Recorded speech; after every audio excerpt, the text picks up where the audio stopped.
Bonsoir à tous, bonsoir au public, de la Cité Libre. Ce soir, je vous propose de découvrir une dissertation de philosophie, que j'ai réalisée pour, le CAPES de philosophie, 2024. L'année dernière, le sujet qui était proposé, aux candidats, au recrutement, du professorat de philosophie en France, était le suivant: l'avenir est-il l'affaire de la pensée? Alors, dans la correction de ce sujet par le jury du concours, il était, apparemment indiqué qu'il existait une subtile et énigmatique distinction entre la notion de l'avenir et la notion du futur. Selon le jury et dans son auguste sagesse divine, le jury n'a pas cru bon de préciser un peu plus conceptuellement quelle était la nature de cette distinction, parce que j'ai quand même vérifié a posteriori dans les dictionnaires de référence et notamment le Trésor de la langue française informatisé. Le futur, se définit comme, ce qui existera, ce qui adviendra, ou encore comme le temps à venir. Et quand on va regarder la définition de l'avenir dans le même dictionnaire, on nous dit que c'est un substantif qui désigne le temps à venir. Donc, du point de vue du dictionnaire, la distinction entre futur et avenir semble assez inexistante, pour ne pas dire que c'est des putains de synonymes, quoi, hein. On pourrait penser que le jury se fiche un petit peu du candidat, voire que c'est de l'enculage de moustiques, quoi, hein. Cependant, voilà, on va passer outre cette possible distinction. Alors selon, certaines tentatives d'interprétation, hein, de, la pensée auguste du jury, certains semblent avoir, proposé l'idée que, l'avenir ou le futur par rapport à l'autre notion, ce serait dans un cas les événements qui vont se produire, en quelque sorte d'eux-mêmes, sans action, humaine, et dans un autre cas, l'avenir aura une dimension volontariste ou active, c'est ce qu'on va faire, donc ce serait pas exactement la même notion, cependant que ça me frappe pas comme étant des sens reçus du terme ou des sens, voilà, qu'on pourrait attribuer à des auteurs un minimum connus dans le champ de la philosophie. Donc voilà, on va pas trop s'attarder là-dessus, mais le jury avait visiblement une définition des mots bien à lui, hein, lui tout seul. Bref, alors comment, faire une problématique philosophique qui permette de soulever des enjeux d'un tel sujet? Qu'est-ce qu'on va bien pouvoir faire de ce sujet pendant les 6 heures de l'épreuve? Alors, je vais vous lire ma réponse à cette question: l'avenir est-il l'affaire de la pensée? Et je commence par une citation de Confucius: on peut faire des prévisions sur tout, sauf sur l'avenir. Ce mot plaisant, qu'on attribue à Confucius, présente le mérite de nous signaler tout de suite l'embarras qu'éprouve la pensée vis-à-vis du futur. Il serait d'ailleurs malaisé d'en donner une définition limpide. On pourrait peut-être dire que le futur est l'ensemble de ce qui n'a pas encore eu lieu, mais outre que cela ouvre le problème de ce qu'est cet avènement ou cette réalisation, cela laisse encore dans le vague le contenu de l'avenir. Il n'est pas simplement fait de l'événement non réalisé, car ce serait alors le confondre avec le possible. Le possible, effectivement, c'est tout ce qui n'est pas mais pourrait être. Tandis que le futur, ça semble autre chose que le possible. En effet, une situation pourrait être en droit possible sans que l'avenir autorise en fait sa réalisation. Le futur serait en quelque sorte la partie de ce qui est possible qui adviendra effectivement. Encore que la notion de possible, elle semble d'une certaine façon non temporalisée, hein. On peut parler de ce qui était possible à un instant donné du passé parmi les différentes options qui étaient possibles à ce moment-là. Ou on pourrait parler du possible au présent en suggérant que dans une situation, plusieurs situations sont possibles ou plusieurs choix sont possibles à un instant donné. Bon, enfin bref, cette notion de possible ne se confond pas avec celle de futur. Donc on ne peut pas se contenter de définir le futur en termes d'événements non réalisés. Il faut préciser. De surcroît, et plutôt que d'événements, la trame de l'avenir ne serait-elle pas tissée de processus, d'objets, de personnes? Hein, on peut parler de personnes futures, des générations futures, auquel cas ça ne se limite pas purement et simplement à des événements ou à des faits. En tout cas, ça pose des questions un petit peu d'ontologie du futur, hein. Quelles sont les entités qu'il compose? De quoi c'est fait l'avenir? Point d'interrogation. Mais pouvons-nous penser quelque chose d'une personne qui n'existe pas encore, sur laquelle nous n'avons aucune information? Point d'interrogation. Est-ce que la pensée peut avoir prise sur ce qui n'est pas encore? Et comment pourrait-elle avoir prise sur ce qui n'est pas encore? Est-ce que la pensée ne repose pas sur la sensation, par exemple, la sensation qui n'a jamais affaire qu'à ce qui est présent et pas à ce qui pourrait avoir lieu plus tard? Est-ce que la pensée peut vraiment se projeter dans l'avenir et avoir prise sur lui, avoir affaire à lui dans le sens d'une connaissance? Alors, pour bien préciser la relation entre les termes et ce qui fait problème, disons que la pensée couvre l'ensemble des facultés de l'esprit, des aptitudes mentales de l'individu, telles que la mémoire, l'imagination, la réflexion, etc. La pensée enveloppe notre aptitude à produire des connaissances, c'est-à-dire des croyances vraies que l'on sait justifier. Mais si ma croyance a l'avenir pour objet, pourrais-je la justifier? Point d'interrogation. Comment je pourrais prouver que ce que je pense est vrai si ce que je pense se réfère à quelque chose qui n'a pas encore eu lieu et qui n'est donc pas l'objet d'une expérience possible, comme dirait Kant, ou d'une vérification? En tout cas, pas pour le moment. Pourrais-je même seulement la former, cette croyance relative à un objet futur? Est-ce que je peux vraiment imaginer le futur? Point d'interrogation. Et à partir de quoi pourrais-je me représenter le futur, puisque l'avenir, ce mode d'être du temps, selon la définition qu'en donne saint Augustin, est précisément autre chose que le présent, autre chose donc que ce qui m'est présent, ce dont je peux faire l'expérience et par là connaître. La connaissance porte sur ce qu'on peut rencontrer dans l'expérience et pas sur ce qui n'est pas là, n'est pas présent, n'est pas l'objet d'une expérience possible. L'avenir n'est-il donc pas tout à fait étranger à ma pensée, hors d'atteinte, inaccessible? Point d'interrogation. On voit que j'ai bien cadré la question dans un sens principalement épistémique, hein, y a-t-il une connaissance possible du futur? Alors que ce n'était pas forcément le seul moyen d'interroger le sujet, donc il y a peut-être un petit peu une restriction dans la façon dont j'ai traité le sujet, dont j'ai problématisé. Mais voilà, j'ai vraiment surtout posé une question épistémique. L'avenir n'est-il donc pas tout à fait étranger à ma pensée, hors d'atteinte, inaccessible? Point d'interrogation.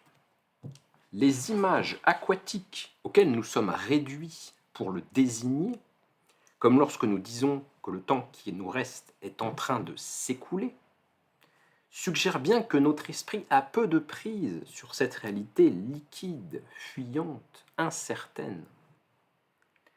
Et c'est sans doute pour conjurer ce trouble et consoler notre impuissance que nombre de spiritualités, orientales ou autres, nous invitent à cesser de croire que l'avenir serait notre affaire et à habiter la certitude de l'instant présent.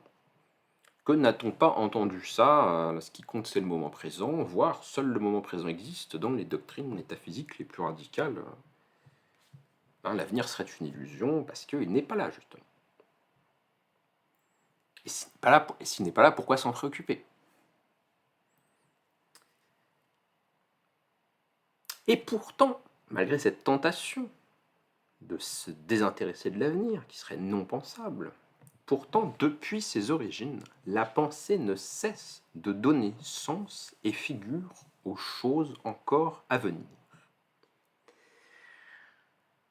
Un philosophe des sciences humaines du XXe siècle, Georges Gusdorf, a jadis caractérisé la conscience mythique, c'est-à-dire la conscience de l'homme qui adhère à des mythes, à une mythologie, comme n'étant pas une tentative malhabile et pré-scientifique d'expliquer les transformations du monde visible, mais plutôt comme une réponse à l'inscription de l'homme dans un temps qui signifie sa naissance et sa mort. Le mythe serait là pour donner du sens et non pas pour expliquer comment ça marche la matière ou le monde visible. L'avenir relève dès lors d'une préoccupation profondément humaine à déterminer ce qui adviendra de nous, ce qui restera après notre disparition. On pourrait définir la nature humaine aussi par cette capacité de projection dans le futur et par cette conscience de notre mortalité ou de notre finitude, ce qui serait un trait qui pourrait peut-être séparer l'homme des animaux, qui eux seraient non conscients de leur destination mortelle. Pouvons-nous connaître et déterminer ce que sera cet avenir qui comporte en lui le fin mot du sens de notre existence? Ou bien s'agit-il d'un mystère qui nous dépasse complètement et qui ne mérite pas notre embarras? Donc dans la fin de la problématique, j'ai quand même réussi à rattacher au sujet des aspects de problématisation qui sont non seulement d'ordre épistémique, peut-on connaître l'avenir, peut-on se le représenter, mais qui engagent aussi des accents éthiques et existentiels. On voit que c'est pas juste un pur problème de connaissance, c'est bien du sens de l'aventure humaine dont il est question dans l'interrogation sur le futur et ce qu'on peut en penser. Il y a une charge éthique de notre rapport à l'avenir. Si l'avenir est impensable, finalement, c'est un embarras ou un défaut de notre pensée d'essayer d'y penser. Il vaudrait mieux ne pas penser au futur et se libérer du poids des attentes, hein, dans une perspective voilà, de vivre l'instant présent et carpe diem et focalisons-nous sur le présent, une forme de présentisme éthique, hein, seul le présent compte, ou éventuellement le présent et le passé, mais pas le futur. Hein, il y aurait des temps qui auraient une valeur ou une importance éthique et d'autres qui n'en auraient pas. Voilà, c'est tous ces enjeux-là qui sont finalement à faire émerger de la question l'avenir a-t-il l'affaire de la pensée? En tout cas, dans la problématisation que j'en ai donnée, qui peut être très différente de copies qui ont eu de bien meilleures notes que la mienne. Alors, pour répondre à ces différentes questions, car on voit qu'il y a toute une matière à travailler, dans un premier temps, nous verrons que l'avenir nous échappe bien souvent, car notre pensée a d'abord affaire avec ce qui est déjà là. Nous montrerons ensuite que la pensée peut s'essayer à prendre en charge l'avenir en tant qu'elle serait la puissance planifiant elle-même celui-ci. La pensée a affaire à l'avenir en tant qu'elle le façonne ou le produit, ou le crée. Cependant, le caractère illusoire d'une telle maîtrise du futur nous conduira finalement à diversifier à la fois le contenu de ce qu'est le futur et les manières dont notre pensée peut agir sur lui. Alors, première partie.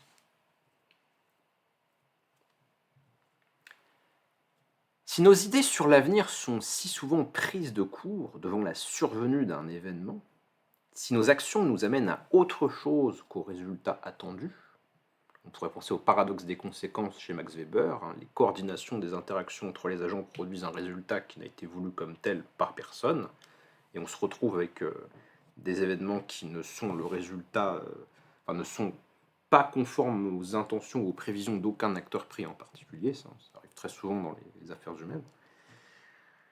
Si nos actions nous amènent bien souvent à autre chose qu'au résultat attendu, cela tient peut-être d'abord à ce que notre esprit n'est pas bien équipé pour appréhender le futur. Le futur est hors de nous, hors de vue, il échappe à la perception sensible de notre environnement. On ne voit pas le futur au sens où on voit un objet physique. Nous avons déjà bien assez à faire avec l'exubérance de ce qui est déjà là. Les choses qui nous entourent, nous sollicitent et qui pourraient être une menace. Le manque d'attention envers notre environnement immédiat apparaît comme risqué et coûteux d'un point de vue évolutionnaire. Il augmente la vulnérabilité de l'individu biologique.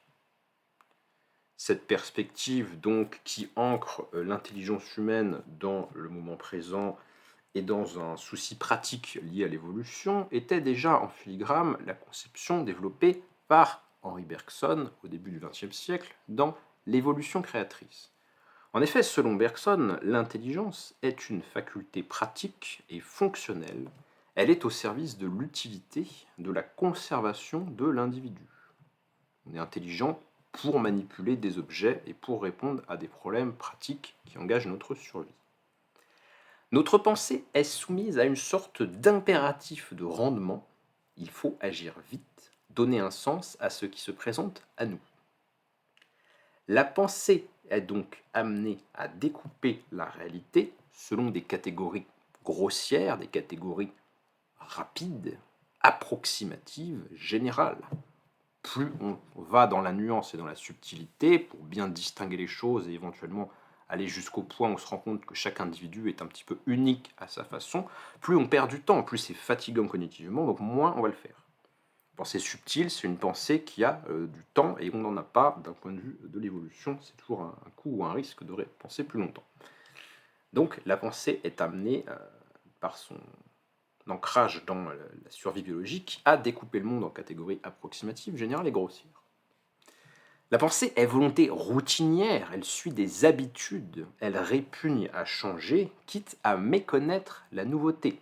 On préfère ce qu'on connaît déjà, on préfère ramener l'inconnu au connu, le complexe au simple, et ne pas se prendre la tête, comme disent les jeunes. On comprend donc que notre pensée se doit, du fait même qu'elle est engagée pour la survie de l'individu dans son évolution naturelle, elle se doit d'être économe, d'être aux aguets, d'être ancrée dans l'immédiateté. De tels impératifs laissent peu de place à l'avenir, à la planification, à la prévision, au détachement de l'immédiat et de la sensation. Souvent, nous n'y pensons pas à l'avenir, nous sommes trop occupés par le présent. Cette nécessité biologique est peut-être aussi psychologique.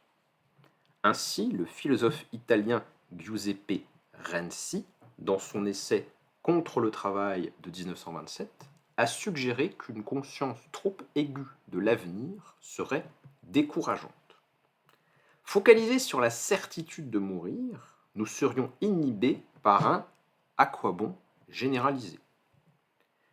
Si toute action exige l'oubli, erreur de transcription de ma part, si toute action exige l'oubli, comme le professait Nietzsche, l'effort de penser lui-même n'échappe pas à une mise à l'écart plus ou moins consciente de l'avenir. On a besoin d'oublier qu'on va mourir, on a besoin d'oublier le futur pour croire et être attaché au sens de ce qu'on a à faire là maintenant.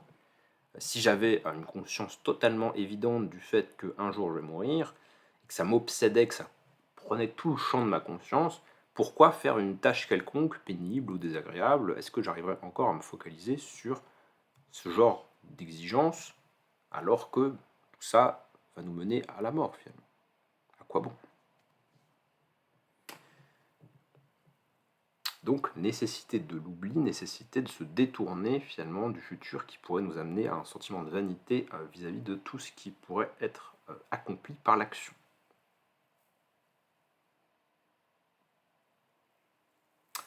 L'acte de considération du futur est donc rendu improbable par les nécessités de la vie. Mais il y a un second sens dans lequel on peut dire que notre esprit est peu fait pour appréhender l'avenir. Cela tient au fait que notre intelligence est ancrée dans le présent par les données sensorielles sur lesquelles elle travaille. Pour les philosophes empiristes et sensualistes, rien n'est dans l'esprit qui n'ait d'abord été dans les sens. Nous avons conscience de ce qui est présent ou de ce qui l'a été, comme le souvenir du goût de la madeleine décrit par le narrateur dans La recherche du temps perdu. Et si notre raison est tout entière issue des sens, comme le défend un philosophe à tendance empiriste comme Lucrèce, comment pourrait-elle être en rapport avec le futur, c'est-à-dire justement avec des choses que nous n'avons pas senties, que nous n'avons pas vues, qui n'étaient pas là et qui ne sont pas là? On ne peut pas penser ce qui n'a pas de rapport avec l'expérience sensible. Donc on ne peut pas penser le futur, si on suit cette épistémologie. Si nos concepts sont des abstractions de réalité perçue, par exemple, je forme dans ma pensée l'idée du rouge à partir des objets rouges que j'ai vus, que j'ai expérimentés, alors notre intelligence ne peut pas valablement porter sur des réalités inaperçues, des réalités inconnues. Ce serait au mieux une extrapolation. David Hume, le philosophe sceptique, a critiqué notre tendance psychologique à extrapoler ce dont nous avons fait l'expérience. Observer à de multiples reprises un signe blanc ne me garantit pas que tous ceux que je pourrais rencontrer à l'avenir seront aussi des signes blancs. Ça pourrait être des signes noirs. Toute prévision est donc une généralisation incertaine à partir d'observations antérieures. L'intelligence n'a pas de contact avec l'avenir. Il serait donc plus sage de ne pas croire quoi que ce soit à son sujet, puisqu'on ne peut pas tirer de nos observations de conclusions nécessaires sur ce qui pourrait arriver. Si la pensée n'opère qu'au présent, fût-ce par la présentification de données passées sous la forme de souvenirs, doit-on en conclure que le futur reste pour elle infigurable, impossible à modifier, au point qu'elle devrait l'écarter de sa considération? Ce serait oublier que le futur est une région ou une dimension du temps et que ces dimensions communiquent. Si le futur ne se déversait pas, entre guillemets, dans le présent ne cesserait pas d'être présent, c'est-à-dire que ce qu'on appelle présent serait totalement statique et fixe, ne passerait plus, ne disparaîtrait plus pour aller dans le passé finalement. Et on n'aurait donc pas affaire à un présent, mais plutôt à l'éternité, comme l'écrit saint Augustin dans ses Confessions. Un présent qui reste perpétuellement présent, c'est pas le présent, c'est l'éternel. Et l'éternel et le présent, c'est pas la même catégorie. Pour que le présent soit le présent, il faut donc qu'il y ait une communication possible entre lui et l'avenir et que l'un permette de passer à l'autre. Mais cette communication est-elle réciproque? La pensée présente peut-elle influencer l'avenir, ce qui n'est pas encore là? Réponse que je donne dans le paragraphe suivant, elle le peut à condition de se faire planification. La planification n'est pas une simple représentation d'un objet, comme je pourrais l'avoir dans une expérience sensible ou dans un processus d'abstraction à partir d'une expérience sensible.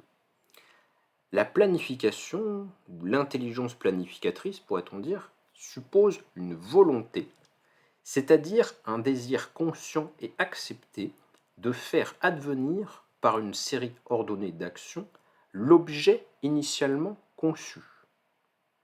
La pensée planificatrice, on pourrait dire, c'est aussi une pensée stratégique. On va coordonner une suite d'actions pour arriver à un but prévu, un but final. C'est donc aussi une pensée technique qui vise non pas à savoir ce qu'est la chose, mais à orienter son mouvement, le cours de son évolution, et même à créer quelque chose. L'avenir peut donc être l'affaire de la pensée sous la forme d'un objet, d'un artefact, d'une création. On sait ce qui sera quand c'est ce qu'on fait, et quand c'est la conséquence de ce qu'on fait. Et là, il y a un lien entre le présent et le futur, puisque l'un est le déroulement de l'autre, en fait. Dans la pensée rationaliste et spiritualiste de Leibniz, cette pensée déterminant l'avenir est celle de Dieu. Dieu est non seulement une pensée se pensant elle-même, selon la définition d'Aristote dans les métaphysiques, mais il est aussi une volonté. Dieu connaît l'avenir parce qu'il le fait. Il est le principe ordonnateur et providentiel qui tire de l'infinité des possibles l'histoire réelle. Il y a donc, dans la conception de Dieu chez Leibniz, détermination de l'avenir par une pensée planifiante. La pensée de Dieu en l'occurrence, mais analogiquement, on pourrait penser la pensée humaine de manière analogue. La pensée détermine l'avenir parce qu'elle le fabrique.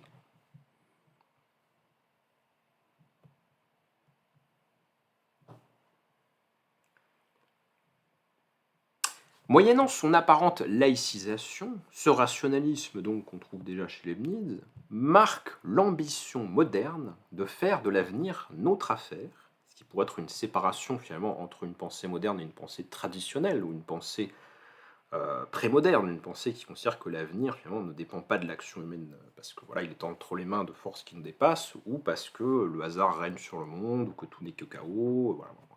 La pensée moderne, quant à elle, a cette ambition de faire l'avenir, de produire l'état futur de la société, ou en tout cas d'y tendre. Pour que cet avenir soit notre... Alors attendez, j'ai sauté une phrase.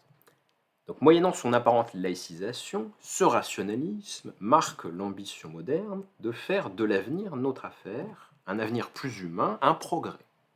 Solidarité de la pensée moderne et de la notion de progrès.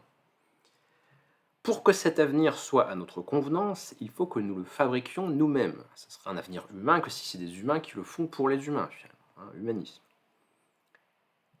qui s'est développé à partir du Moyen-Âge chrétien, notamment, et de la Renaissance. Certes, nous n'en déterminerons pas directement le contenu, mais nous pouvons nous en fabriquer une certaine image au moyen de notre imagination. Cette planification de l'avenir est déjà à l'œuvre dans le travail humain.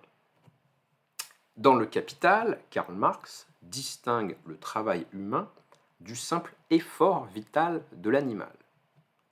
Distinction bien connue, Marx compare l'abeille et l'architecte. L'abeille ne sait ni ne choisit ce qu'elle fait. Elle est mue par son instinct et elle produit un résultat dont elle n'a pas conscience de façon automatique, finalement. C'est un processus biologique. Son travail, entre guillemets, est l'expression d'un instinct, d'une force organique aveugle qui lui impose ce qui lui est nécessaire pour vivre, voire éventuellement pour faire survivre la collectivité qui sacrifie l'individu pour son processus vital. Mais bon, ça c'est les sociétés animales. Donc, l'abeille exprime un effort vital sans avoir conscience de ce qu'elle fait, sans avoir donc une représentation préalable du résultat qu'elle produit. Elle suit une série d'interactions, telle odeur la frappe, elle va dans telle direction, et tout ça n'a pas besoin d'une conscience du futur. Tandis que le travail de l'homme, selon Karl Marx, se caractérise par une visualisation préalable du résultat. L'architecte, par exemple, imagine la maison qu'il veut construire. La conception précède l'exécution dans le cas de la pensée du travail humain. Les artefacts, les créations artificielles de l'homme sont donc anticipables parce qu'ils découlent d'un but planifié. Ils matérialisent ce qui était d'abord une construction de l'esprit. La pensée fait l'avenir parce qu'elle l'organise elle-même. Elle n'est pas limitée aux objets présents, elle peut anticiper l'objet à venir par l'imagination. L'imagination, c'est cette puissance qui nous permet de nous détacher de l'état des choses tel qu'il est et de le concevoir autre que ce qu'il pourrait, que ce qu'il est, le concevoir tel qu'il pourrait être. C'est une grande différence, là encore, entre l'homme et l'animal. La pensée ne se trompe pas sur la nature des choses, elle a ici affaire à ses propres constructions. Elle part d'elle-même pour aller vers le déploiement de son propre activité, finalement. Donc ça crée le lien entre le présent et le futur, une relation de déroulement ou de déploiement de l'anticipation. Est-ce à dire que le seul avenir que puisse penser la pensée soit l'issue du processus de travail? Peut-on voir dans l'avenir non les seuls produits de nos opérations techniques ordonnées, mais aussi les métamorphoses du monde naturel que pourtant nous n'avons pas créé? C'est-à-dire, jusqu'où peut-on prévoir le futur? Est-ce que ce futur concevable, c'est seulement le futur qui résulte de notre action? Ou est-ce qu'on peut étendre le champ de ce que notre pensée peut s'approprier de l'avenir? Donc peut-on anticiper les métamorphoses du monde naturel qui, lui, pourtant, nous ne l'avons pas créé? La réponse est oui, à condition de saisir cette nature par des lois scientifiques. Autre rupture moderne avec une pensée de la tradition. La prévision et la maîtrise de la nature ont connu des développements fulgurants depuis le XVIIe siècle européen, parce que la pensée ne s'est plus bornée à accumuler les observations empiriques, mais contre le scepticisme d'un Hume, justement, s'est proposé d'expliquer le mouvement des corps physiques à partir de constructions mathématiques. Il s'agit de trouver des lois de la nature, justement, et pas de s'en tenir à l'idée qu'on ne peut pas les connaître parce que on ne peut pas généraliser une suite d'inductions, une suite d'observations. Et ici encore, la pensée peut anticiper ce qui découle de ses propres observations. Alors c'est un peu ambigu parce que est-ce que finalement ces lois mathématiques elles sont dans le sujet mais pas dans la nature, ou est-ce que c'est une préemption d'une réalité de la nature qui serait sous un certain angle, une réalité mathématique. Où sont les mathématiques? Sont-ils une construction subjective ou sont-ils le monde vu sous un certain angle? Bon, ça c'est de l'ontologie des mathématiques, ça déborde un peu du sujet. Mais bon, là dans ma réponse, je dis que la pensée peut anticiper ce qui découle de ses propres opérations. La conception moderne de la nature qu'on trouve chez Francis Bacon, chez Descartes, chez Hobbes, chez Galilée, tous ces penseurs du XVIIe siècle, la rend prévisible, dégage des régularités dans l'ordre du monde. L'unification théorique des lois validées par l'expérimentation, donc union de la théorie et de l'expérimentation, méthode hypothético-expérimentale, l'unification théorique des lois validées par l'expérimentation et la technique moderne permet l'anticipation de l'avenir en tant qu'il n'est non plus conséquence d'une volonté, comme c'était le cas dans le modèle de l'anticipation par le travail, mais déduit d'une chaîne mécanique de causes. Je sais la chaîne des causes et des effets, je sais qu'elles sont régies par ces lois, je peux donc prédire le résultat avant qu'il se produise. C'est ainsi, exemple, qu'au XIXe siècle, l'astronomie européenne a pu prédire en quel point du ciel se trouverait une planète, Neptune, encore inobservée, simplement déduite de la physique newtonienne et de l'orbite perturbée d'Uranus. Donc il y avait une planète Uranus qui ne se déplaçait pas comme elle aurait dû se déplacer selon les lois de la physique newtonienne, et en fait, plutôt que de dire que la théorie newtonienne était fausse, on a présumé qu'il devait y avoir un autre corps exerçant une attraction sur la trajectoire d'Uranus, une planète qu'on ne connaissait pas mais qui expliquerait le phénomène de perturbation, la planète Neptune. Et donc un astronome français, je crois, avait dit, voilà, la planète qui cause la perturbation, on l'appellera Neptune, et puis elle se trouvera là, à tel moment, à tel endroit, c'est là qu'il faut observer au télescope pour vérifier que c'est bien ça qui cause la perturbation. Et cette théorie était la bonne, on a vraiment trouvé une planète Neptune qui était donc à l'origine de la perturbation. Donc ça permet de prédire la pensée scientifique et de savoir qu'il y a des entités dans le monde avant même de les avoir observées empiriquement. Voilà, on peut les prédire. Donc on sait l'avenir puisqu'on peut savoir, il y a une planète, elle sera là à tel endroit, et même une planète qu'on n'avait encore jamais vue. C'est quand même assez puissant. La civilisation moderne démystifie donc de plus en plus l'avenir, soit que sa science en détermine l'état à venir par des lois, soit qu'il résulte de sa volonté de créer le monde par le travail et la technique industrialisée. La modernité fait de plus en plus l'avenir, ou le comprend et l'anticipe de plus en plus l'avenir, comme aucune autre société ou époque ou civilisation. Même l'évolution historique de la société humaine n'échappe pas à cette ambition de prévoir pour agir, selon la formule d'Auguste Comte, à mesure que de nouvelles sciences positives, comme la sociologie, la démographie, sciences très prédictives, ou l'économie, discernent les tendances à l'œuvre dans les sociétés. Le contenu de l'avenir apparaît donc de plus en plus donné, présentifié, on sait déjà ce qui va se passer, et donc, en un sens, paradoxe, cette science moderne tend à abolir le futur comme futur, c'est-à-dire comme ce qui n'est pas encore là, puisqu'on sait d'avance ce qui va avoir lieu. Donc les deux zones temporelles tendent d'une certaine manière à se brouiller, puisqu'on anticipe correctement.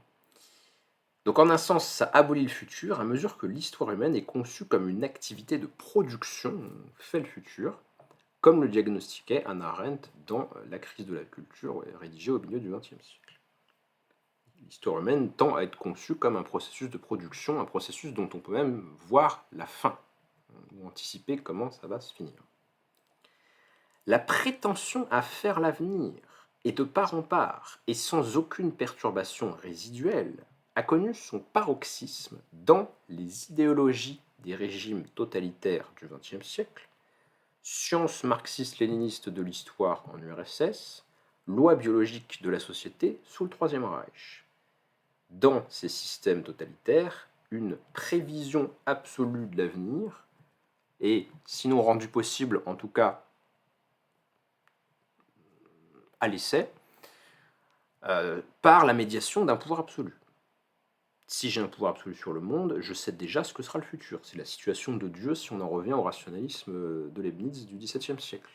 un pouvoir total produit un futur planifié d'avance. Une prévision absolue exigeant évidemment donc un pouvoir total et une réduction du monde à la pensée planificatrice.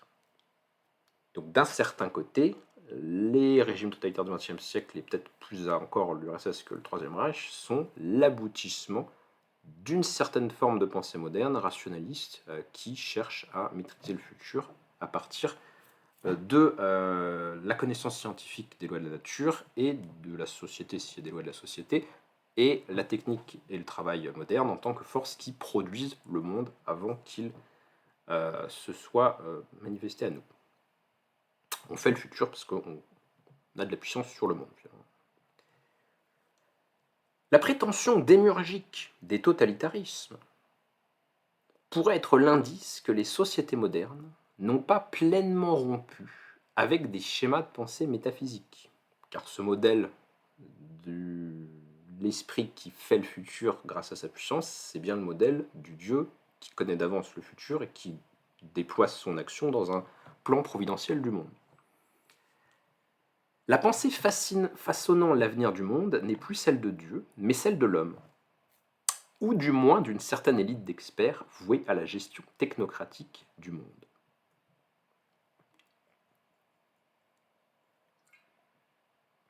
C'est très saint-simonien, hein, ou c'est très positiviste à l'Auguste Comte. Hein. Les savants sont le nouveau clergé qui va guider l'humanité vers son but ultime, connu par les sachants. Quoi.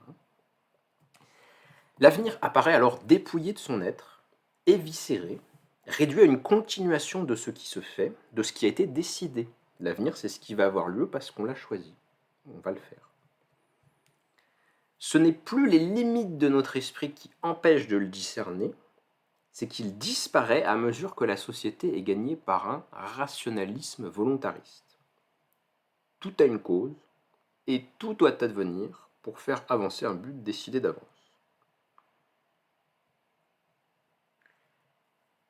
Alors, on a affaire là à une forme d'effacement de l'avenir, pour reprendre une formule de Pierre-André Taguieff. Simplement, là où Taguieff, lui, voulait parler de la situation du début du XXIe siècle avec le désintérêt vis-à-vis de l'avenir et l'engluement dans le présent d'une société désenchantée de consommation, là, c'est plutôt une forme d'effacement de l'avenir qui serait propre à une certaine modernité et jusqu'au milieu du XXe siècle avec les régimes totalitaires. L'avenir disparaît puisqu'on sait d'avance ce qu'il sera. Donc il n'y a plus de distinction entre le présent et le futur. L'un n'est que le déploiement de ce qui est déjà là. Devant cet effacement de l'avenir, expurgé de toute surprise et de tout intérêt, c'est le point commun entre cette période historique-là et la période actuelle, dans une certaine mesure, cet avenir expurgé de toute surprise et de tout intérêt, il convient de défendre tout à la fois la contingence, la liberté du futur, ainsi que la diversité des manières dont la pensée peut s'y rapporter. Et dans cette dernière partie conclusive, je vais évidemment rejoindre des thèses d'une vidéo précédente de cette chaîne, la vidéo sur la philosophie de l'histoire, où j'avais parlé d'une conception crépusculaire du sens de l'histoire, en tant qu'il est quelque chose qui, eh bien, n'est pas complètement en dehors de notre pensée et de notre action, mais n'est pas non plus totalement dans le champ de ce que peut maîtriser notre pensée et notre action, donc un entre-deux ou un clair-obscur. La maîtrise complète du monde et de son évolution par l'activité planificatrice du sujet constitue, selon le philosophe Cornelius Castoriadis, un fantasme idéaliste rationaliste. C'est évidemment le fantasme d'une conscience qui s'identifie totalement à la réalité, le réel c'est ce que j'en pense, et donc ce sera ce que j'en veux. Il y a une fusion d'une certaine façon du sujet et de l'objet qui est assez marquée, assez caractéristique d'une certaine pensée moderne, idéaliste et rationaliste. On a parlé de Leibniz, on aurait pu parler de Descartes aussi.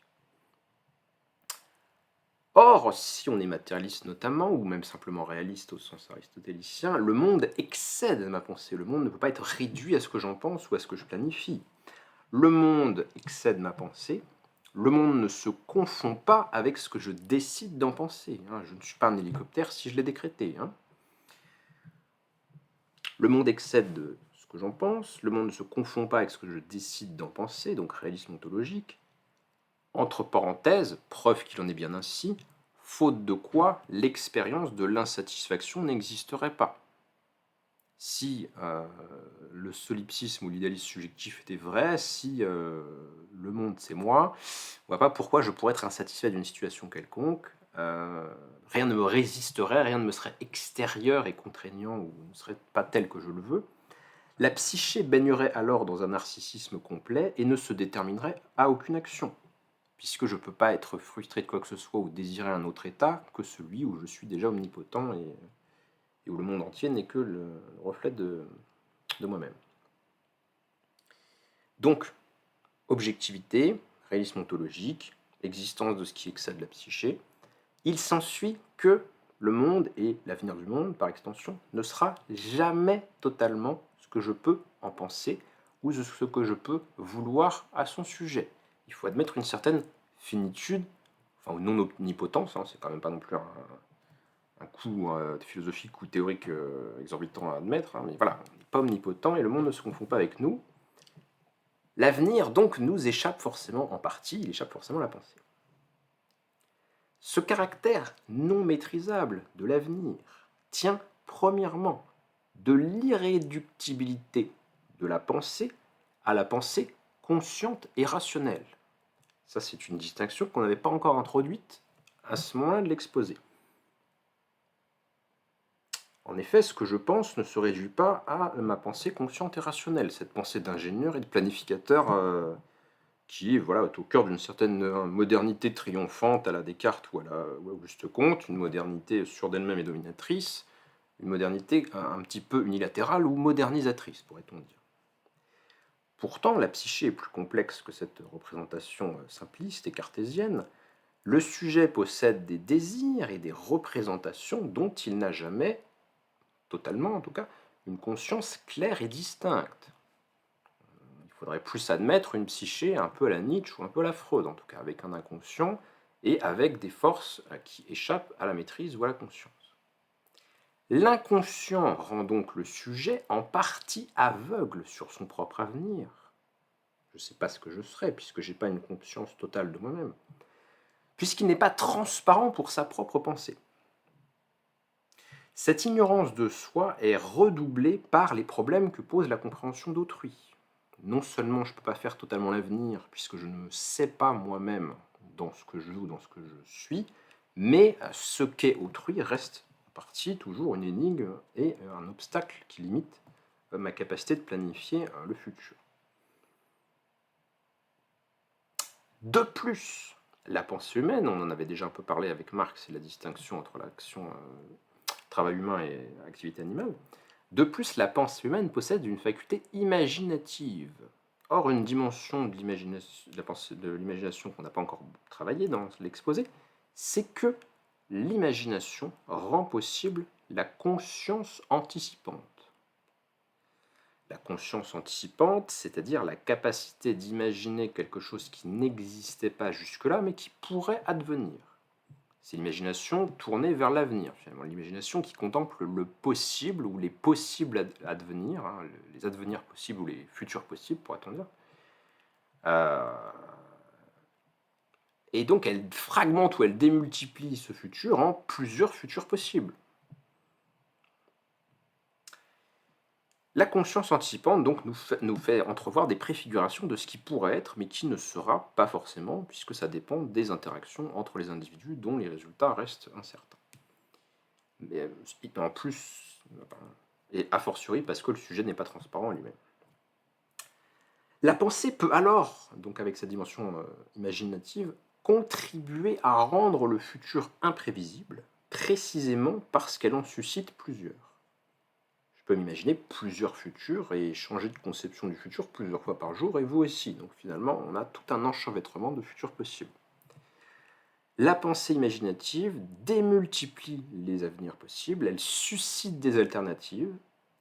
En imaginant ceci ou cela, elle rend possible des réactions qui n'étaient pas données jusque-là sous la forme de réflexes ou d'habitudes. Je ne vais pas toujours agir de la même façon parce que je peux anticiper des futurs possibles différents. Imaginer l'avenir conduit donc à une montée d'indétermination, pour reprendre une expression de Simondon, dans le sujet.